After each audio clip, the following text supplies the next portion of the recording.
Hello everyone, welcome to commerce Adda 24/7। My name is Aman Mehta और आज शुरू करते हैं एक और चैप्टर वन शॉट के अंदर डिसोल्यूशन ऑफ पार्टनरशिप फर्म।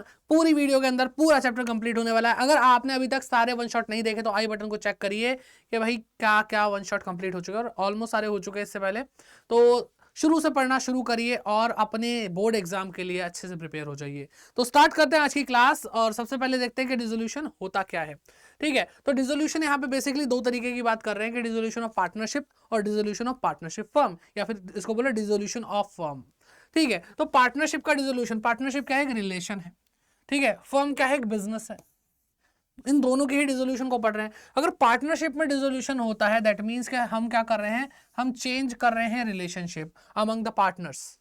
ठीक है, लेकिन जो फर्म होती है वो कंटिन्यू रहती है। दूसरी ओर अगर हम बात करते हैं डिसोल्यूशन ऑफ फर्म की, तो वहां पर क्या होता है, business of the firm discontinued. तो बिजनेस जो होता है फर्म का वो क्या हो जाता है बेटा? खत्म हो जाता है, रोक दिया जाता है।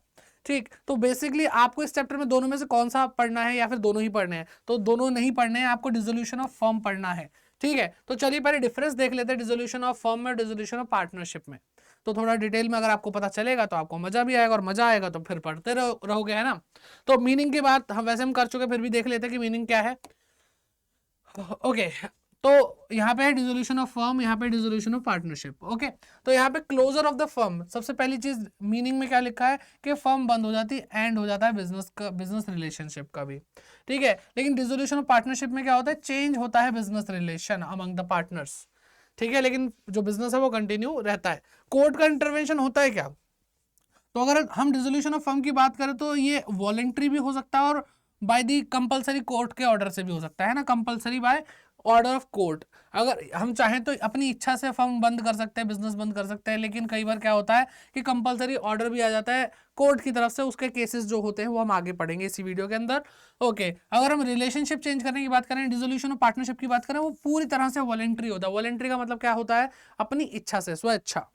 ठीक, फिर बात करते हैं बिजनेस कंटिन्यूएशन की। तो जैसा कि हमें मीनिंग में ही पता चल गया कि यहाँ पर बिजनेस का अंत हो जाता है, लेकिन यहाँ पे बिजनेस कंटिन्यू रहता है। Closure of books of account, अब जब बिजनेस ही नहीं रहा तो जो बुक्स ऑफ अकाउंट है, खाते हैं, वो भी बंद हो जाएंगे। लेकिन यहाँ पर क्या होता है, यहाँ पे उसको खातों को बंद करने की जरूरत ही नहीं है भाई, क्योंकि बिजनेस तो चल रहा है ना। बुक्स की तो जरूरत पड़ेगी, बुक्स ऑफ अकाउंट की। फिर असेट और लाइबिलिटी के बारे में बात करते हैं, तो यहाँ पर असेट को बेच करके लाइबिलिटी को सेटल किया जाता है। ठीक है, और अगर हम दूसरी ओर बात करें, दूसरी ओर क्या होता है? रीवैल्यू किया जाता है असेट को, और लाइबिलिटी को रीअसेस किया जाता है। दोबारा से मापा जाता है उनकी वैल्यू में चेंजेस आए या नहीं है, और अगर वैल्यू में चेंजेस आए तो रिलेशनशिप में चेंज आए हैं, इस वजह से हम प्रॉफिट शेयरिंग रेशियो जो उनका ओल्ड होता है उसमें हम उनके इस चेंज्ड वैल्यू के होने की वजह से जो भी प्रॉफिट होते हैं उनको हम रिकॉर्ड कर लेते हैं और डिस्ट्रीब्यूट कर देते हैं। फिर इकोनॉमिक रिलेशन की बात करें तो यहाँ तो इकोनॉमिक रिलेशन ही खत्म हो गया है, लेकिन यहाँ पे सिर्फ चेंज हुआ। इफेक्ट के बारे में बात करते हो तो इफेक्ट क्या होता है? Dissolution of firm also means dissolution of partnership. ठीक है, तो इसके अंदर डिसोल्यूशन ऑफ पार्टनरशिप इंक्लूडेड होता है, लेकिन डिसोल्यूशन ऑफ पार्टनरशिप के अंदर हो सकता है और नहीं भी हो सकता डिसोल्यूशन ऑफ फर्म। ठीक, तो ये बेसिक कुछ डिफरेंसेस थे। इसके आगे हम पढ़ते हैं कि भाई mode of dissolution of firm. अब किस किस तरीके से हम डिसॉल्व कर सकते हैं, अपनी फर्म को खत्म कर सकते हैं। 5 पॉइंटर्स मैं आपको बताऊंगा, 5 टॉप मोड है, मतलब ठीक है मोड है। तो पहला बाय म्यूचुअल एग्रीमेंट, कि भाई म्यूचुअली आप एग्री करते हैं कि चलो बंद करते हैं तो बंद कर देते हैं, सिंपल सी बात। A firm may be dissolved when all the partners agree for its dissolution. सारे पार्टनर एग्री होते हैं कि चलो भैया बंद करते हैं, बिजनेस को बहुत हुआ। A partnership firm is set up by an agreement, agreement से सेटअप होता है तो एग्रीमेंट से ही डिसॉल्व किया जा सकता है।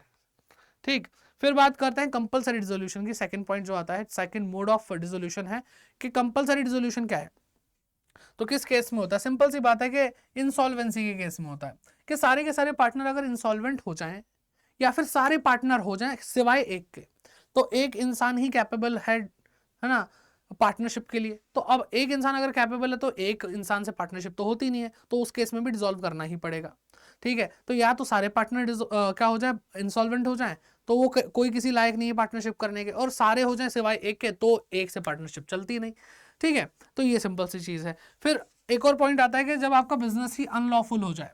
ठीक है, अगर आपका बिजनेस अनलॉफुल हो जाए, मान लो आप कोई भी XYZ बिजनेस करते हैं, गुटखे का बिजनेस करते हैं, पॉली बैग का बिजनेस करते हैं, पॉलीथिन वगैरह, तो वो कई स्टेट्स में बैन हो जाती है। ऑब्वियसली इंडिया में तो बैन है पॉलीथिन, फिर भी थोड़ा बहुत यूज हो रहा है। एक मतलब एक तरह की पॉलिथीन जो गवर्नमेंट सेटिस्फाई क्या करते हैं, सर्टिफाई करती है, वो ही क्या कहते हैं इस टाइम चल रही है। वैसे तो प्लास्टिक कई हद तक कई चीज़ों में बैन हो चुका है। तो अभी जो जिनका काम चल रहा था अच्छा वाला, वो लॉफुल था, एकदम से गवर्नमेंट ने भाई ऑर्डर पास करा और सब कुछ अनलॉफुल हो गया। तो इस केस में भी क्या होता है, ऐसी फर्म को डिसॉल्व करना पड़ जाता है। थर्ड पॉइंट पे आते हैं, बाय नोटिस। तो अगर हम डिसोल्यूशन चाहते हैं तो बाय नोटिस भी हो सकता है, in case partnership at will. अब सबसे पहले यहाँ पे बात करते हैं एट विल का मतलब क्या है। आई होप आप लोगों ने फर्स्ट जो चैप्टर है उसके अंदर मेरे से अगर पढ़ा होगा तो समझ में आ गया होगा, और अगर नहीं पढ़ा तो अभी मैं आपको एक्सप्लेन कर देता हूँ। तो एट विल पार्टनरशिप क्या होती है बेटा, एट विल होती है या फिर कोई स्पेसिफिक पीरियड के लिए होती है। स्पेसिफिक पीरियड के लिए मतलब 10 साल 20 साल हमने पार्टनरशिप एग्रीमेंट करा कि हम ए और बी और सी तीन पार्टनर है, तीनों पार्टनर 20 साल तक काम करेंगे, 20 साल का एग्रीमेंट है भाई। ठीक, अब जैसे ही 20 साल पूरे होंगे तो भाई बात खत्म। लेकिन दूसरी ओर कैसे हो सकता है, एट विल, जहां पर स्पेसिफिक टाइम पीरियड मेंशन ना हो कि कितने टाइम तक एग्रीमेंट रहेगा, जब तक चाहो तब तक बिजनेस कर सकते हैं, तब तक पार्टनरशिप चलेगी, तो उसको हम बोलते हैं एट विल। तो अगर एट विल कोई भी पार्टनरशिप एट विल है तो उस केस में क्या होता है कि अब ऐसा तो कोई टाइम आएगा ही नहीं कि पार्टनरशिप बंद हो जाएगी। तो खुद ही किसी को अगर होगा मन में कि भाई अब पार्टनरशिप खत्म करनी चाहिए, तो वो डिसॉल्व करने के लिए एक नोटिस दे सकता है। ठीक है, giving notice in writing to all the other partners of the firm intention to dissolve the firm. तो ऐसा भी हो सकता है section 43 of companies partnership act 1932 के अकॉर्डिंग। ओके, चलिए फिर आते हैं, बात करते हैं फोर्थ पॉइंट पे, on happening of an event. कोई ऐसी घटना घट जाए जिसकी वजह से पार्टनरशिप फर्म डिसॉल्व की जाए। तो उसके लिए क्या है भाई, उसके लिए वही जो मैंने आपको बात बताई, स्पेसिफिक पीरियड के लिए होता है। एक एग्रीमेंट ऐसा भी होता है जो स्पेसिफिक पीरियड के लिए होता है, एट विल नहीं होता। तो उस केस में अगर वो टर्म एक्सपायर हो जाए, यानी 20 साल पूरे हो जाए, 10 साल पूरे हो जाए, जो जिसके लिए भी आपने एग्रीमेंट किया पार्टनरशिप का, तो जैसे ही वो होगा तो डिसोल्यूशन हो जाएगा। ठीक है, ये एक ऐसी घटना है ना, इस टाइम पे करना ही पड़ेगा। फिर आता है ऑन कंप्लीशन ऑफ वेंचर। कोई किसी काम के लिए आपने एग्रीमेंट किया था, पार्टनरशिप की थी, और वो काम अब हो चुका है, तो उस केस में भी क्या होगा, इस घटना के घटते ही हमारा जो फर्म है, हमारी जो फर्म है वो डिसॉल्व हो जाएगी। अगर कुछ भी मेंशन नहीं होता पार्टनरशिप एग्रीमेंट में, तो किसी भी पार्टनर की डेथ पे भी डिसोल्यूशन किया जाता है, या फिर कोई इंसॉल्वेंट हो जाए तो भी किया जाता है। ठीक, लास्ट पॉइंट जो आता है, fifth point mode of dissolution में मुझे बहुत पसंद है, bye dissolution by court. Court ऐसा ऑर्डर दे सकती है कि भाई क्या हो जाएगा, डिसोल्यूशन करना पड़ेगा। अब उसके कुछ 5-6 पॉइंट हैं, उसके बारे में पढ़ लेते हैं। सबसे पहला आता है, अ partner becomes a person of unsound mind. क्या आपने पढ़ा होगा ना, पार्टनरशिप में वही पार्टनर बन सकते हैं जो माइनर ना हो, अनसाउंड माइंड का ना हो, डिस्क्वालीफाइड बाय लॉ ना हो। लेकिन अगर मान लो भाई ठीक ठाक अच्छे वाले बंदे के साथ आपने पार्टनरशिप करी, उसके बाद वो पागल हो गया मतलब आपकी वजह से नहीं, लेकिन वो पागल हो गया, अनसाउंड माइंड का हो गया बाद में, तो उस टाइम पे फिर कोर्ट ऑर्डर दे सकती है कि आप अपनी फर्म को डिसॉल्व कर लें। ठीक है, पहला पॉइंट तो ये हो गया। दूसरा हो गया, a partner becomes permanently incapable of performing his duties as a partner. कि कई कुछ ऐसा एक्सीडेंट हो या कुछ भी ऐसा हो जाए किसी पार्टनर के साथ जिसकी वजह से वो परमानेंटली इनकैपेबल हो जाए, है ना, स्थायी रूप से, स्थायी मतलब हमेशा के लिए, कैसा हो जाए बेटा, इनकैपेबल, असमर्थ हो जाए अपने जो कर्तव्य हैं उनका पालन करने के लिए, उनको निर्वाह करने के लिए। ठीक है, तो उस केस में भी क्या कर सकती है, कोर्ट ऑर्डर दे सकती है। ठीक है, क्योंकि यहाँ पे क्या लिखा भाई, मे सकती है, इंग्लिश थोड़ा सा स्ट्रॉन्ग कर लेना है ना, अगर ना हो तो, बाकी है तो बहुत बढ़िया। फिर बात करते हैं, partner is found guilty of misconduct.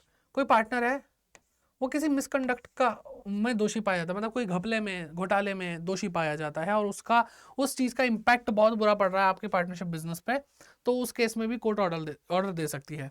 फिर आता है, partnership agreement is breached persistently by a partner और पार्टनर्स। तो कोई पार्टनर है, एक पार्टनर है, एक से ज़्यादा पार्टनर बार बार बार बार बार बार ब्रीच कर रहे हैं, तोड़ रहे हैं पार्टनरशिप एग्रीमेंट को, उसकी धज्जियां उड़ा रहे हैं, तो भाई ऐसे टाइम पे फिर क्या होगा भाई, एग्रीमेंट एक ऐसी चीज होती है जो लीगल डॉक्यूमेंट होता है, यानी कानूनी, है ना, दस्तावेज होते हैं। अब उसको अगर बार बार अफेक्ट किया जाएगा, तोड़ा जाएगा, तो भाई कानून की धज्जियां उड़ रही हैं एक तरह से, तो कोर्ट ऑर्डर दे सकती है कि भाई ये कोई तरीका नहीं होता, तुम एक काम करो, तुम्हारे बस की नहीं है, कोर्ट अपना क्या कहते हैं, बिजनेस बंद करो, डिसॉल्व करो। फिर पॉइंट आता है आपका, court find dissolution of the firm justified. अब कोर्ट को लगता है कि आपके फर्म जो है उसका जो डिसोल्यूशन होना है वो जस्टिफाइड है, ठीक है, मतलब होना चाहिए आपके साथ, तो ऐसा। अब वो ऐसा क्यों है, क्योंकि कई बार क्या होता है, जब हम काम कर रहे होते हैं, कुछ भी हो रहा होता है, तो अगर वो काम पब्लिक इंटरेस्ट में नहीं होता, बीइंग वो लॉफुल भी है, तब भी अगर वो पब्लिक इंटरेस्ट में नहीं है, तो कोर्ट तब भी ऑर्डर दे सकती है कि आपका जो डिसोल्यूशन है फर्म का वो जस्टिफाइड है, कर लेना चाहिए आपको। तो उस टाइम पे भी आपको क्या करना पड़ेगा भाई, कोर्ट का ऑर्डर का पालन करना पड़ेगा। अच्छा, लास्ट आता है when the business of the firm can not be carried on accept at a loss, कि अगर भाई जो बिजनेस है फर्म कर रही है बार बार हर हमेशा हर साल उसको लॉस का सामना करना पड़ रहा है, और कोर्ट को साफ साफ दिख रहा है कि इनके बस की नहीं है, ये लॉस पे ही चलते रहेंगे, ऐसे तो बर्बाद हो जाएंगे और हमारे देश का नाम और खराब कर रहे हैं और जीडीपी पे और ज़्यादा दिक्कत दे रहे हैं, है ना। तो लॉसेज में अगर कोई बिजनेस चल रहा है तो फिर उस केस में भी कोर्ट ऑर्डर दे सकती है डिसोल्यूशन का। तो ये हो गए मोड ऑफ डिसोल्यूशन। अब बात करते हैं आगे की कि भाई क्या इश्यूज आते हैं। तो भाई दो इश्यूज आते हैं at the time of dissolution. सबसे पहला आता है सेटलमेंट ऑफ अकाउंट, किस तरह से जो भी अकाउंट्स उनको सेटल किया जाएगा, असेट्स वगैरह उनको बेच करके लायबिलिटी को कैसे चुकाना है, और कैपिटल कैसे देनी है, पार्टनर का लोन कैसे देना, वो सारी चीज़ें। फिर सेकंड पॉइंट आता है कौन सा, पेमेंट ऑफ फर्म्स डेट और प्राइवेट डेट। इनको समझना जरूरी है कि भाई फर्म का डेट भी होता है, प्राइवेट डेट भी होता है। क्यों समझ रहे हैं हम यहाँ पे ये, क्योंकि जो पार्टनर्स होते हैं उनकी लाइबिलिटी अनलिमिटेड होती है। तो इस पॉइंट को डिसोल्यूशन के टाइम पे समझना पड़ेगा कि कहीं ऐसा तो नहीं है कि जो फर्म का डेट है वो भाई चुकाया ना जा रहा हो तो फिर पार्टनर से लेना पड़ेगा। तो वो सारी चीज़ें यहाँ पे देखी जाएंगी। चलिए स्टार्ट करते हैं। सबसे पहले बात आती है settlement of account section 48। Sir section याद करने नहीं बेटा, अभी जरूरत नहीं है, याद हो जाए तो भाई भगवान की कृपा मानो और लिख के आ जाना, लेकिन सही लिखना, गलत कोट करने में मार्क्स कटते हैं, कुछ भी मतलब ऐसा है ना, अच्छा नहीं लगता। ट्रीटमेंट ऑफ लॉस, सबसे पहले लॉस के बारे में बात करिए। इस लॉस के अंदर और क्या इंक्लूडेड है कि अगर कैपिटल का कोई नेगेटिव बैलेंस आ जाए, डेफिशिएंसी आ जाए, वो भी उसको भी लॉस ही कंसीडर किया जाएगा। तो कुल मिला के ये है लॉस, और उस लॉस को सबसे पहले प्रॉफिट में से पे किया जाता है, first out of profit.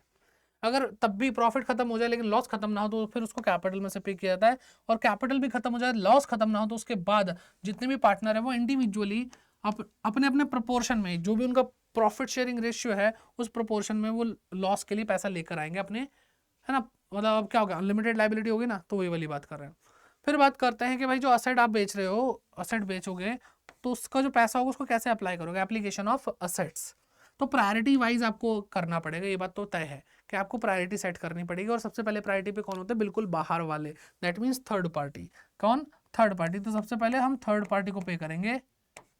Third party जैसे क्रेडिटर्स होते हैं, जैसे बैंक का लोन होता है, ठीक है, बिल पेबल होते हैं, ये सारे थर्ड पार्टी होते हैं, ठीक। क्योंकि ये सबसे ज़्यादा बदनामी कर सकते हैं, लेकिन और इसीलिए इनको सबसे पहले दिया जाएगा। इसके बाद पार्टनर ने अगर कोई लोन दे रखा है तो उसका लोन दिया जाएगा। ये थर्ड पार्टी एक्ट है, क्या है बेटा, ये थर्ड पार्टी एक्ट।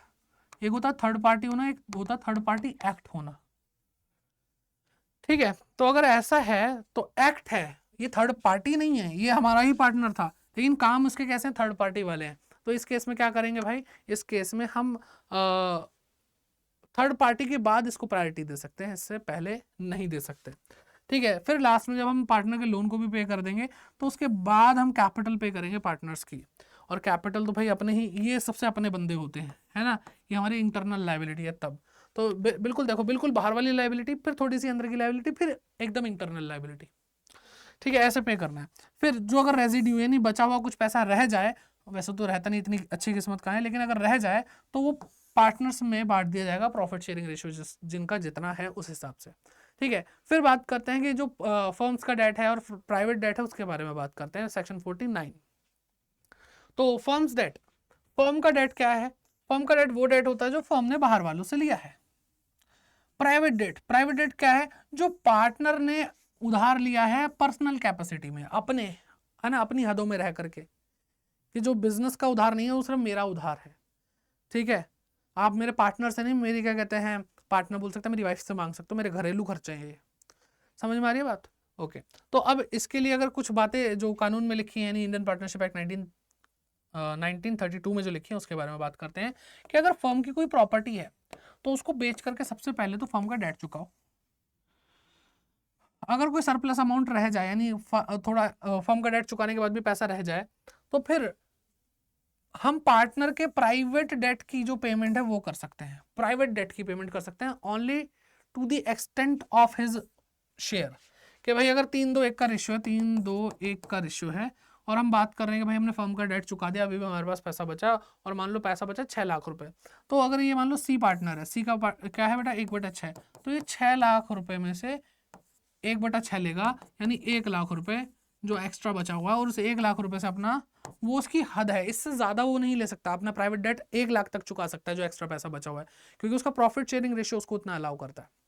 फिर बात आती है प्राइवेट प्रॉपर्टी की, कि भाई अगर मेरा खुद का बंगला है, ठीक है, कार है, गाड़ी है, सब कुछ है, तो उसका क्या, तो सबसे पहले हम उसको अप्लाई करेंगे पेमेंट करने के लिए प्राइवेट डेट। देखो अनलिमिटेड लायबिलिटी हमने सुना तो है, लेकिन इसका जो एक्चुअल में एप्लीकेशन है वो यही है कि अगर हम प्राइवेट डेट, प्राइवेट क्या कहते हैं, प्रॉपर्टी हमारी है, तो इसका मतलब ही नहीं है पहले सब छोड़ छाड़ के क्या होगा, पहले फर्म का ही चुकाएंगे। अरे भाई अपने भी डेट हैं, अगर हमारे जो पर्सनल डेट हैं, प्राइवेट डेट हैं, उनको चुकाने के बाद अगर मेरी प्राइवेट प्रॉपर्टी गलती से बच गई तो तुम ले जाओ। This is unlimited liability for a partner.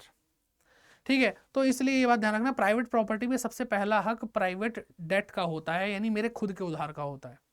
ठीक है, उसके बाद अगर सरप्लस बचेगा, उसके बाद अगर कोई सरप्लस बचेगा, कोई एक्स्ट्रा पैसा बचेगा, तो उसको फिर हम फर्म के डेट के लिए यूज़ कर लेंगे।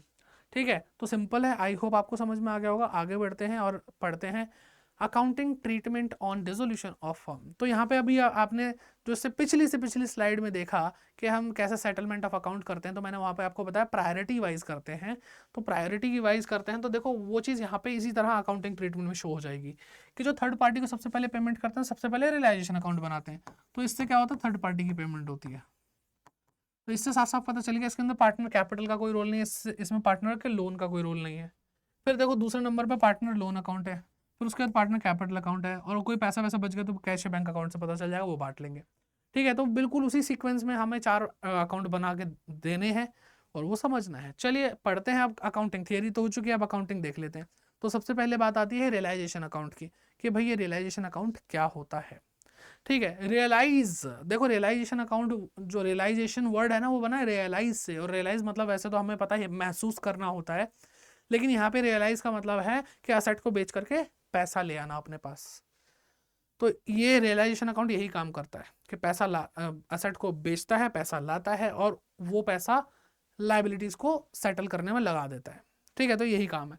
तो देखो ध्यान से, तो सबसे पहली चीज तो डिसोल्यूशन जब होता है और फर्म की जो बुक्स है वो क्लोज करनी होती है, तो ये अकाउंट खुलता है फर्म की बुक्स को खत्म करने के लिए। ये विनाशक है, क्या है बेटा, ये फर्म की बुक्स ऑफ अकाउंट का विनाशक है।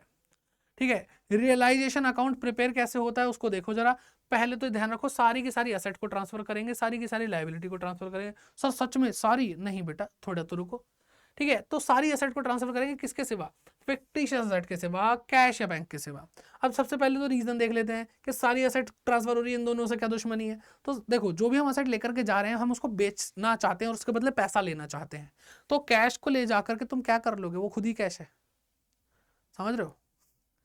ओके, फिर बात करते हैं फिक्टिशियस एसेट की। फिक्टिशियस एसेट होती क्या है, सबसे पहला पॉइंट तो यही, क्योंकि बहुत सारे बच्चों को नहीं पता होगा कि फिक्टिशियस एसेट होती क्या है। तो अगर इसकी डेफिनेशन पे जाएं तो इसका मतलब होता है fictitious assets are those assets which neither tangible nor intangible. Oh my god, तो ना ही ये टेंजिबल है नॉर इंटेंजिबल, ना ही इसको छू सकते हैं देख सकते हैं, ना इसको नहीं छू सकते नहीं देख सकते क्या बोले, मतलब ना ही ये इंटेंजिबल है, अदृश्य है, और ना ही एक टेंजिबल है। सर ये है क्या, भूत भूत है क्या।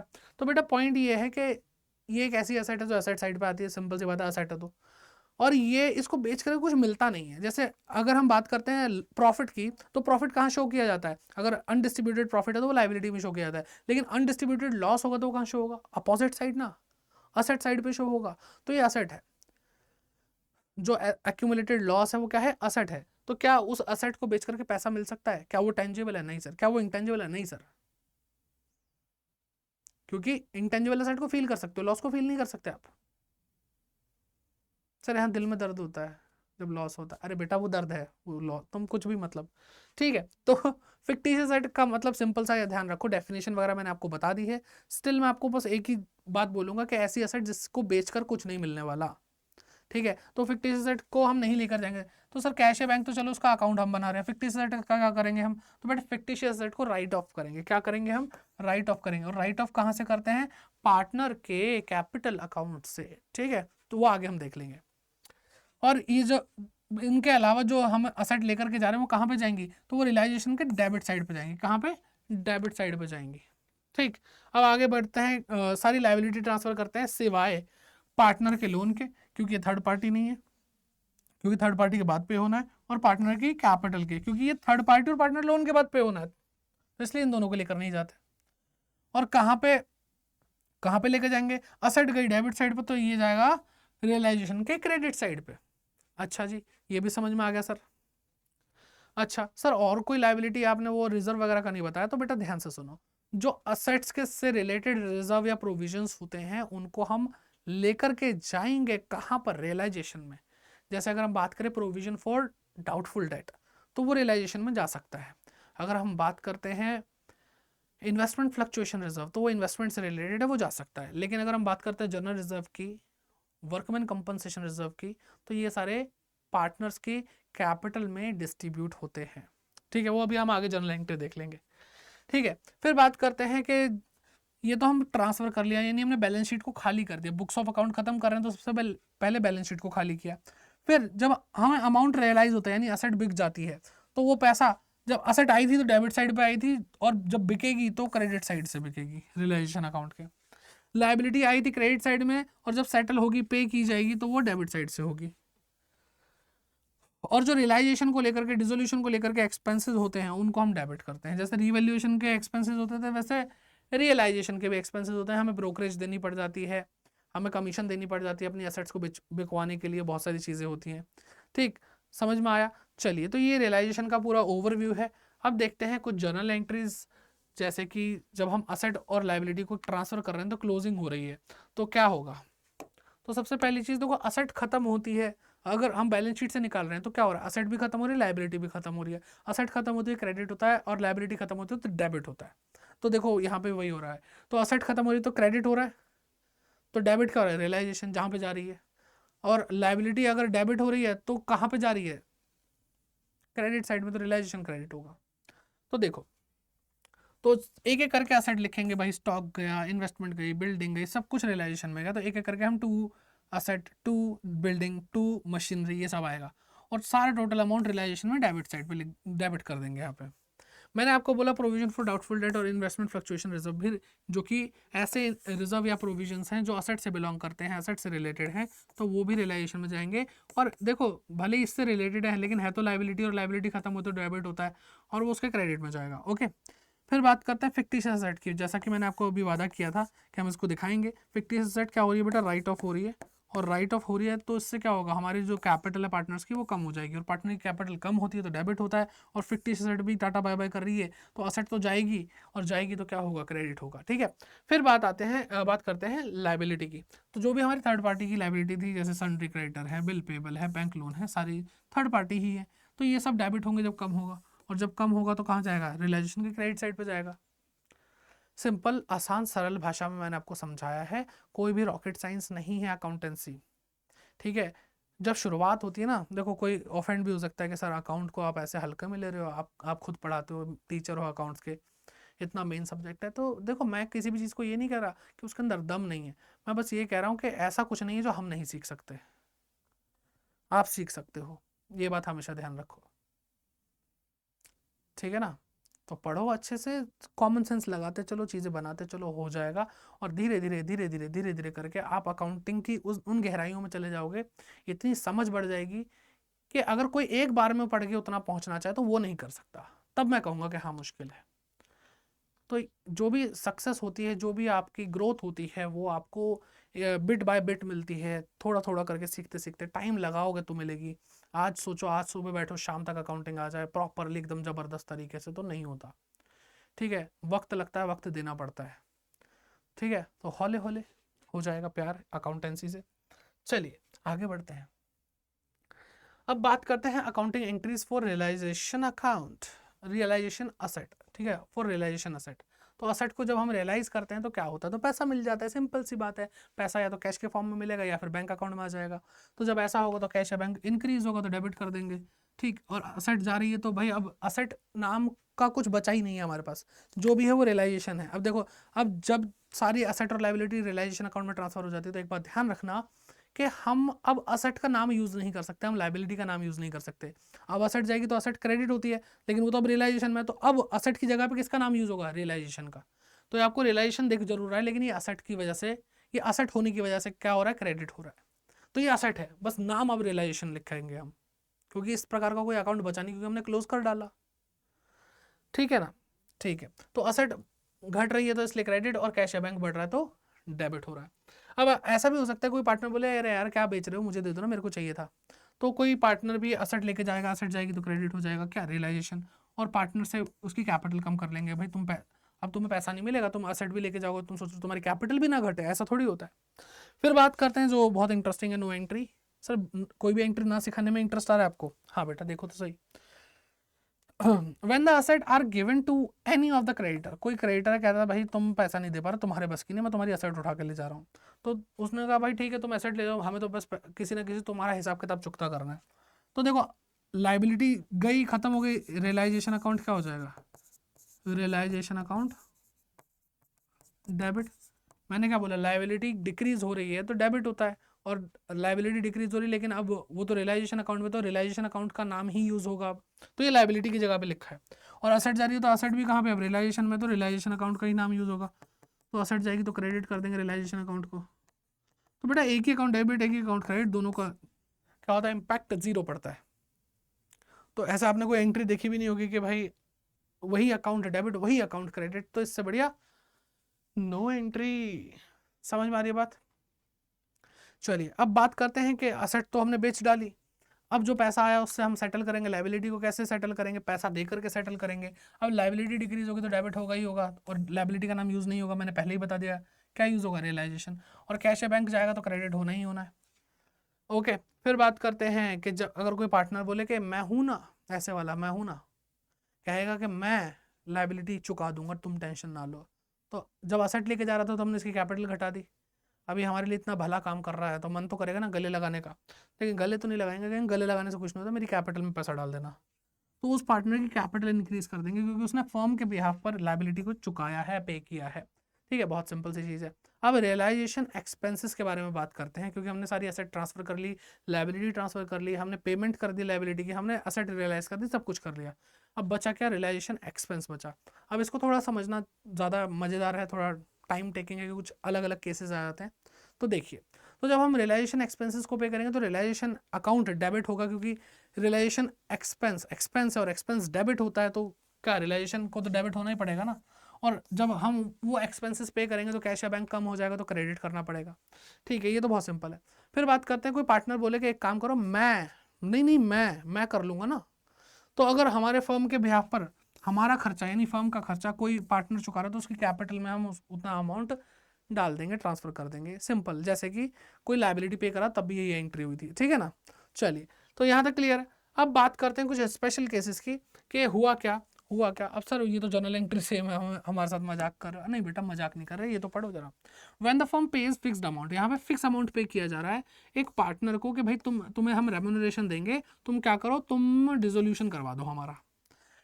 कहने का मतलब क्या है कि अब ये जो खर्चा हुआ है, यहाँ पे जो अभी हमने पिछली स्लाइड में देखा, यहाँ पे सारी चीजें जो हुई हैं वो खर्चा हुआ, खर्चा हमारा था, हमने किया। जैसे हमने ब्रोकर को पकड़ा, बिल्डिंग बिकवा दो, बिल्डिंग बिकवा दी, पार्टनर खरीदा, पार्टनर ने पैसे दे दिए। पार्टनर ने क्या करा बेटा? पैसे दे दिए। ये वो वाला केस है। यहाँ पे क्या था भाई, फर्म के बिहाफ पर कैश की पेमेंट हो गई और एक्सपेंस हो गए। लेकिन यहाँ पे क्या है, यहाँ पर एक फिक्स अमाउंट दिया जा रहा है पार्टनर को कि भैया तुम लो 10,000 रुपये, 20,000 रुपये, जो भी तुम बोलो, जो भी हमारी डील होती है। एक पार्टनर ने बोला भाई 15,000 लूंगा, सारी डिसोल्यूशन करा दूंगा। अब 15,000 रुपये हमने उसको दिए, ठीक है, ये है उसकी रेम्यूनरेशन, उसकी कैपिटल में डाल देंगे हम। और यही अमाउंट हमारे लिए खर्चा है, रियलाइजेशन एक्सपेंस है। ठीक है, यही अमाउंट हमारे लिए क्या है? रियलाइजेशन एक्सपेंस है। अब जो क्या कहते हैं, हमारा पार्टनर है वो जब डिसोल्यूशन करवा रहा है तो उसका 15,000 खर्चा हो, 20,000 खर्चा हो, 2,000 रुपये खर्चा हो या 1 रुपया भी ना हो, लेकिन हमारा जो खर्चा है वो 15,000 रहेगा, क्योंकि हमने उसको प्रॉमिस किया है कि तुम्हें हम इतना पैसा देंगे, और उसने हमें प्रॉमिस किया है कि वो हमारे लिए डिसोल्यूशन करवाएगा। ठीक है, अब हम ब्रोकर को नहीं दे रहे, ये रियलाइजेशन एक्सपेंसेस क्या है, पार्टनर को पैसा देने वाला, पैसा दिया है रियलाइजेशन के लिए, वो एक्सपेंस हमारा हुआ। ठीक है, अब अगर हम देखते हैं कि एक पार्टनर है, उसने बोला कि भाई ये जो रियलाइजेशन है ना वो मैं अपने सर लेता हूँ, रियलाइजेशन एक्सपेंसेस तुम्हारे है ही नहीं, तुम अपने बुक्स ऑफ अकाउंट में रिकॉर्ड मत करो। वो उन्होंने कहा ठीक है भाई, तुम इतने भले इंसान हो, तुम हमारे लिए रियलाइजेशन एक्सपेंसेस खुद के सर पे ले रहे हो तो रख लो, कोई बात नहीं। लेकिन उस टाइम फिर क्या हुआ, फर्म को ही पे करना पड़ेगा, क्योंकि ये पार्टनर उस टाइम पे था नहीं अवेलेबल।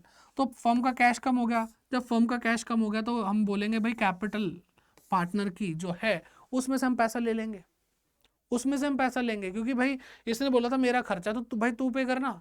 और जब पे नहीं किया तो हमारा कैश गया, तो हम हमारी जो कैश कम हुआ वो तेरे कैपिटल में से निकालेंगे। ठीक, अब ये वाला केस जो हम पढ़ रहे थे, ये वाला बेटा थोड़ा ध्यान रखना, क्योंकि अब इसकी बात आगे भी बनेगी। यहाँ पे देखो ध्यान रखो कि फिक्स्ड अमाउंट दिया है और पार्टनर को ही झेलना है अब खर्चा, चाहे कितना भी हो। लेकिन अब जो हम पढ़ रहे हैं इसके अंदर देखो, when the firm pays amount to a partner as remuneration, यहाँ पे भी रेम्युनरेशन दी जा रही है पार्टनर को फॉर डिसोल्यूशन, कि भाई तुम डिसोल्यूशन करवा लेना फर्म का, but dissolution expenses are borne by the firm. लेकिन जो भी डिसोल्यूशन खर्चा हो रहा है वो इस बार फर्म ही, कहने का मतलब क्या कि the partner is the only the helping hand. ठीक है, वो क्या है, क्या सिर्फ एक हेल्पिंग हैंड की तरह काम कर रहा है और सिर्फ उसी चीज का पैसा ले रहा है। पिछले केस में क्या था, पिछले केस में ये था कि भाई तुम्हें हमने 15,000 रुपए दिए, अब तुम देखो खर्चा तुम्हारा ही है जो होना है अब। लेकिन यहाँ पे क्या है, यहाँ पे ये है कि हम तुम्हें रेम्युनरेशन दे रहे हैं, तुम डीलर वगैरह ढूंढो, सब कुछ करो, और जब ब्रोकरेज पे करने की बात आए तो तुम्हें देने की जरूरत नहीं, वो भी हमसे ही मांग लेना। तो यहाँ पे देखो दो दो खर्चे हो गए, इसलिए दो दो एंट्री हो रही है, दो दो एंट्री। पहला तो रेम्युनरेशन देने की, मान लो कि 15,000 का ही वादा किया कि भाई 15,000 रुपये तुम्हें डिसोल्यूशन करवा दो हमारा, तुम्हें हम देते हैं।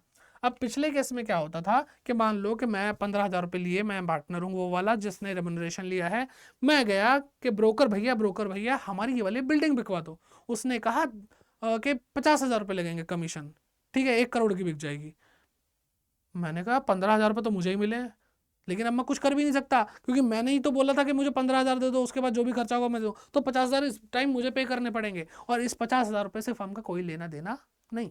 लेकिन अगर हम बात करते हैं दूसरी ओर यहाँ पे, कि भाई यहाँ पर केस क्या है कि मैंने 15,000 रुपये लिए हैं एज अ रेम्युनरेशन कि हम डिसोल्यूशन करवा दें। मैं गया ब्रोकर भैया बिल्डिंग बिकवा दो, उन्होंने कहा 50,000 लगेंगे। मैंने बोला फर्म 50,000 रुपये देना, भैया मांग रहे हैं। बात समझ में आ रही है? तो इसका मतलब क्या है कि जो फर्म है, फर्म दो चीजें जो मतलब हैंडल कर रही है। एक तो जो मैं हेल्प कर रहा हूँ, जगह जगह भटक रहा हूँ, ठीक है, उसके लिए कहते हैं मेरे को रेम्युनरेशन मिलेगी, मैं भी डिसोल्यूशन करवा रहा हूँ। लेकिन जब डिसोल्यूशन के एक्चुअल एक्सपेंसेस की पेमेंट की बात आए तो मुझे करने की जरूरत नहीं। इस केस में यहाँ पे भी फर्म को ही करना है। तो इसलिए मान लो 50,000 रुपये वो भी तो खर्चा हुआ, तो ये 50,000 रुपये पे करा, तो कैश या बैंक क्या हो गया बेटा, कम हो गया, कैश या बैंक कम हो गया।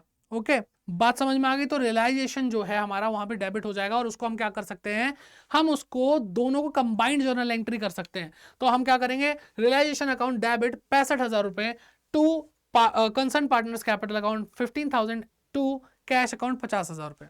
ठीक है, बात समझ में आ रही है? फिर एक तो ये हो गया, लास्ट जो है वो समझ लो जरा, बड़ा प्यारा है, कि अगर एक पार्टनर बोलता है कि भाई मैं रियलाइजेशन एक्सपेंस हैंडल करूंगा, टेंशन मत लो, मेरा एक्सपेंस, और उस दिन वो गायब, दूसरे पार्टनर को पे करने पड़ जाए। तो मान लो कि भाई एक्स ने बोला था कि रियलाइजेशन एक्सपेंसेस मैं झेल लूंगा, लेकिन उस दिन वो आया नहीं, तो वाई को पेमेंट करनी पड़ गई। तो एक्स की कैपिटल में से पैसा निकाल करके वाई की कैपिटल बढ़ा दोगे, और वाई की कैपिटल क्या हो जाएगी, क्रेडिट हो जाएगी, और एक्स की कैपिटल क्या हो जाएगी, डेबिट हो जाएगी। आई होप ये यहां तक क्लियर है आप लोगों को? ठीक है, चलिए जी, मजा तो आ ही रहा है। अब देख लेते हैं कि शक्ल कैसी दिखती है रियलाइजेशन की। सर खाली खाली, अरे अभी लिखते हैं ना, अभी लिखते हैं।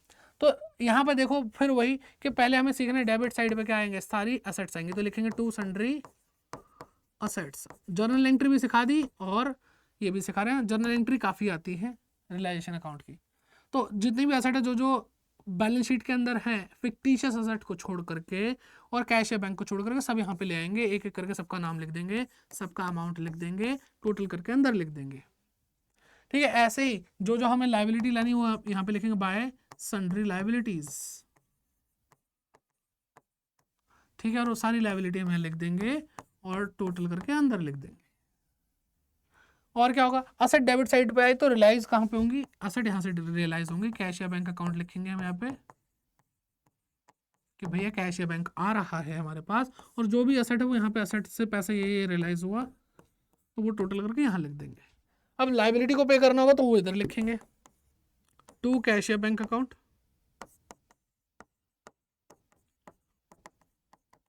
कैश या बैंक अकाउंट, और जो भी लाइबिलिटी है वो यहाँ पे लिख देंगे, पे हो गई है ना। यहाँ पे लिखो लाइबिलिटी पेड, और यहाँ पे लिखो असेट्स रियलाइज्ड, असेट्स रियलाइज्ड। आई बात समझ में? अब और क्या बचा है? एक्सपेंसेस बचे रियलाइजेशन के, टू रियलाइजेशन एक्सपेंस। एक मिनट रुको रुको। अच्छा एक चीज पहले और कर लेते हैं कि अगर मान लो कोई लायबिलिटी चुका रहा है पार्टनर, तो हम यहाँ पे लिख देंगे टू पार्टनर्स कैपिटल अकाउंट। क्या लिखूं मैं यहाँ पे? Liability paid. ठीक है, कैश या बैंक और लिख लेते हैं जब हम रियलाइजेशन एक्सपेंसेस फर्म पे कर रही है तो, टू रियलाइजेशन एक्सपेंस। ठीक है, तो यहाँ सारी चीज़ें आ जाएंगी। अगर कोई पार्टनर असेट टेक ओवर कर रहा है तो हम यहाँ पे लिखेंगे to partners capital account, bracket में क्या लिखो भाई, यहाँ पे बता दो कौन सी असेट लेके जा रहा है। तो जो भी असेट लेके जा रहा है उसका नाम लिखेंगे असेट टेकन ओवर।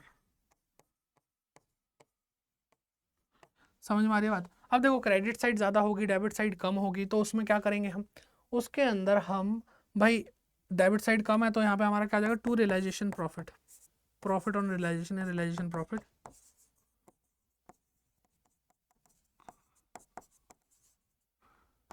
तो अब यहाँ पे ए बी सी जो भी पार्टनर है जगह बना लेना और यहाँ पे करके टोटल लिख देंगे।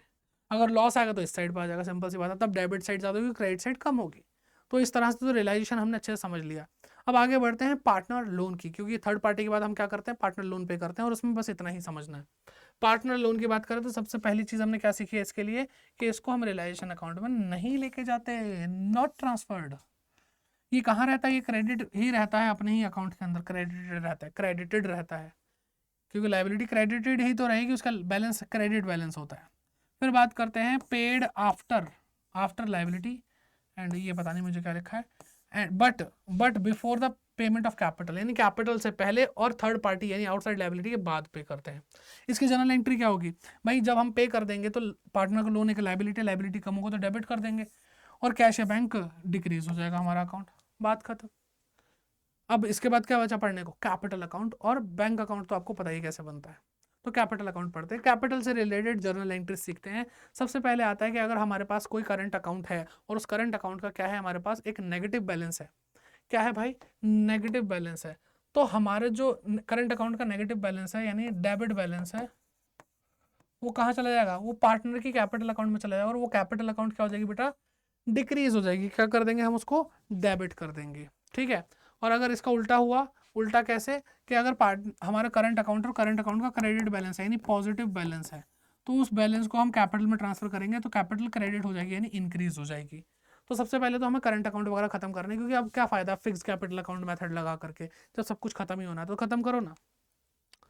फिर जितने भी लाइबिलिटी साइड में रिजर्व और प्रॉफिट थे जो नहीं गए रियलाइजेशन में, तो वो कहाँ पे जाएंगे? वो बांट दिए जाएंगे पीएसआर के अंदर सारे पार्टनर्स के बीच में। ठीक। और उसके बाद अगर हम कोई बात करते हैं कि कोई हमारा लॉस है, एक्यूमुलेटेड लॉस है, डेबिट बैलेंस, ये क्या था? ये क्रेडिट बैलेंस था यानी प्रॉफिट था ये। और या फिर कोई ऐसा एक्सपेंस है जो लॉस के रूप में बैठा पड़ा है हमारा, तो वो कैपिटल को डिक्रीज कर देगा।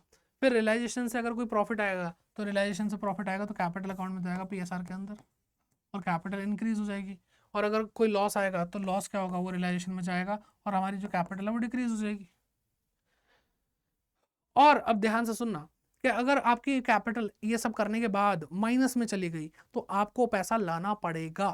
यानी इसका मतलब क्या है कि आपकी जो लॉसेस थे या फिर आपका जो फर्म का डेट था वो अगर पे नहीं हुआ है, दैट मीन्स तभी आपकी जो कैपिटल है वो माइनस में आ रही है। ठीक है, तो आपको क्या करना पड़ेगा? लाना पड़ेगा पैसा, और पैसा लाओगे तो बैंक का कैश इंक्रीज हो जाएगा और कैपिटल भी इंक्रीज हो जाएगी और जीरो पे आ जाएगी। इंक्रीज का मतलब क्या है? माइनस में थी तो जीरो पे आ जाएगी। लेकिन अगर आपका भाई कैपिटल का बैलेंस बचता है, अब आपको घर लेके जाना है, अब घर लेके जाओगे तो कैश या बैंक कम हो जाएगा और आपकी कैपिटल भी कम हो जाएगी जब आप निकाल के लेके जाओगे तो। सिंपल है। चलिए जी, अब आगे बात करते हैं कि भाई गुडविल का भी ट्रीटमेंट है, और जो भी हम असेट ट्रांसफर करते हैं उसमें गुडविल भी थी, क्योंकि कहीं पे भी ये नहीं बोला इंटेंजिबल असेट को लेकर नहीं जाएंगे, लेके जाएंगे। लेकिन बात क्या है?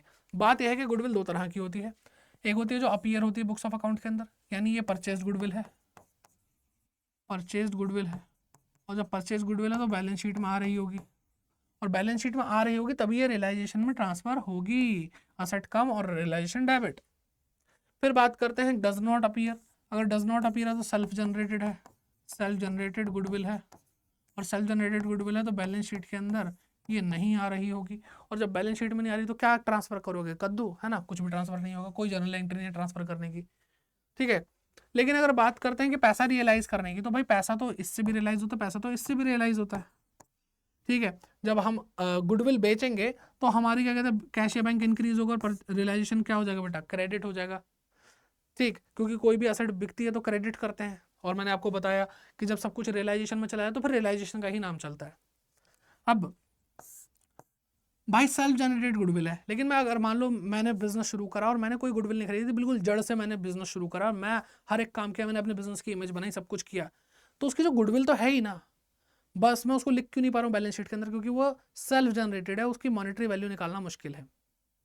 तो जब मैं उसकी मॉनेटरी वैल्यू नहीं निकाल सकता, इसलिए उसको मैं बैलेंस शीट में नहीं दिखा सकता। लेकिन बैलेंस शीट में नहीं दिखा सकता इसका मतलब ये तो नहीं है कि जब मैं बिजनेस बेचूंगा कोई उसके पैसा नहीं देगा, मेरी मेहनत का पैसा नहीं देगा, देगा भाई। तो कैश या बैंक इंक्रीज हो जाएगा और रियलाइजेशन क्या हो जाएगा, क्रेडिट हो जाएगा।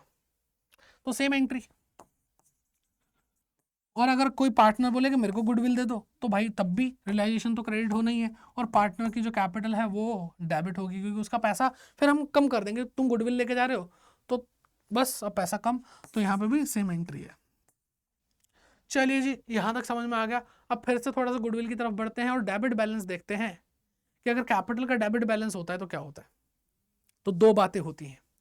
सबसे पहली चीज हमें देखना है कि अगर किसी भी पार्टनर, मान लो पार्टनर ए, एक पार्टनर उसका नाम है ए, और उसका नेगेटिव बैलेंस आ रहा है, डेबिट बैलेंस यानी नेगेटिव बैलेंस आ रहा है, और अगर ऐसा कोई बैलेंस आ रहा है तो उस केस में क्या होगा भाई। उस केस में सिंपल सी चीज ये है कि जो पहले ये चेक करना पड़ेगा कि जो पार्टनर है उसका क्या कोई लोन था हमारी फर्म के ऊपर, यानी उसने फर्म को लोन दिया हुआ था क्या कोई। अगर ऐसा है कि फर्म को लोन नहीं दिया तो सिंपल सी बात है उसका कोई और लेना देना इस बिजनेस से नहीं है, और उसका नेगेटिव बैलेंस है, तो उससे चुपचाप बोलेंगे पैसा ले आ भाई, तेरा नेगेटिव बैलेंस है। तो वो क्या करेगा, जो भी डेफिशिएंट अमाउंट है, यानी जो भी कम अमाउंट आ रहा है, जो भी कम अमाउंट आ रहा है उसका क्या करेगा, वो लेकर आएगा, ब्रिंग, ठीक है। If the partner has not given the loan, अगर उसने फर्म को लोन नहीं दिया है।